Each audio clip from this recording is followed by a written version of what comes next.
तर एक तर जागरण केलंच नाही पाहिजे. पण जर काय तुमच्या कारणांनी जागरण होतंय, म्हणजे काहींचं प्रोफेशनच असतात. हौसेने जागरण करणाऱ्यांचा विषय वेगळा. लोक अशी पण आहेत ना, जागरण करायचंय आणि रात्री जाऊन काहीतरी खायचंय म्हणून जागरण करतात. हे असं घडतंय.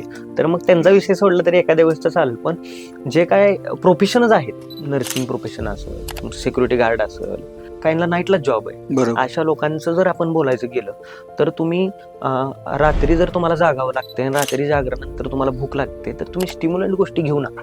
कुठलीही गोष्ट चहासारखी ही गोष्टी अजून पित्त वाढवणार आहेत.